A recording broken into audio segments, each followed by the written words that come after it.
Well, it's time for the rigs and techniques here at the bench with Mr. Yes, Dave Ferrell. So, Yep. Dave.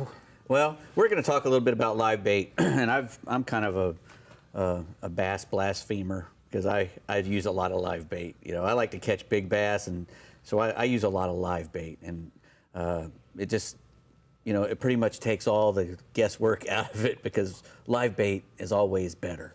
Of course. I mean, you're just always going to catch more fish, probably bigger fish, when you're using big live baits. Sleep late, use bait. Exactly. And when you're getting bait, you know, the least you can handle it, the better. You know, you want that bait in the water as frisky as he can be, so you want to get bait, you know, on the hook and into the water as fast as possible. You want to take really good care of your bait while it's in the boat. You want to make sure it's kept cool and dark, and if you're going to get shiners, try your hardest to get a wild shiner instead of domestic shiners.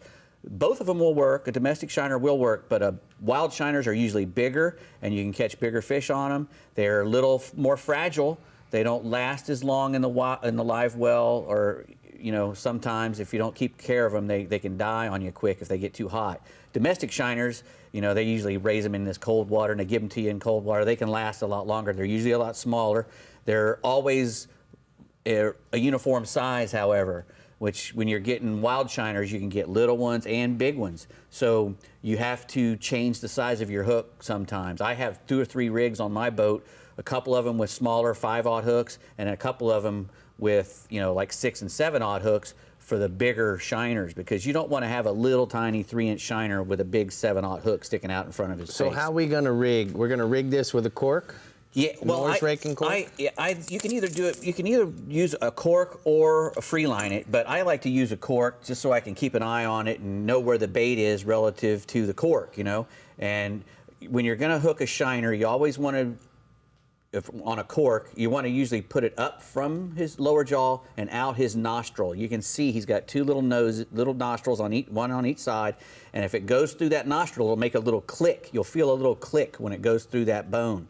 And it's not so far forward, far backward that it's in his brain, because you'll know immediately when you hit his brain. He won't be doing much after that. He'll go still on you. What hook is this, Dave? That's a Capt hook, you know, and that's about the size that I would use for that bait, actually. That's like a number 5 eagle claw, eagle claw, laser sharp. Correct. Okay. Yep. And you could also use, if you wanted to, you could go to use a weed. If you're fishing in a place where there's a lot of weeds, a lot of guys, for some reason, they don't want to use the weedless hook. They think, oh, that thing's going to keep the fish from eating my, you know, getting hooked up. Well, they trust me. You use those, you can catch plenty.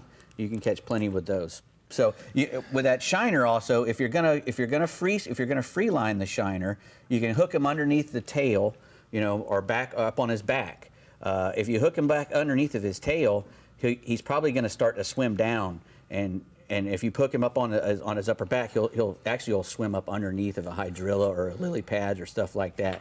But usually I'll hook him in the nose, because a lot of times I'll be drifting, and anytime that you're drifting a bait, you want to be pulling him by the nose. I got a little crappie jig right here, and you can see you do the same sort of thing when you're putting a little minnow on a crappie jig. You want to hook him straight up through the middle. Right, he doesn't really. You don't have to worry about his nostrils. Just put it straight up through the middle, and make sure you're not as far back that you're going to hurt his head. And because, especially when you're going to be doing some slow drifting, you want to put him in the nose. Now, for a crawdad, let's say you're really lucky and got a live crawdad, you can hook him straight up through the bottom, you know, just like a shrimp. The last couple things, or you can actually go through the side this way. Okay. Either way, it'll work. You know, it's a good presentation for a crawfish. That was a great presentation over here, Mr. Dave, right, Brie?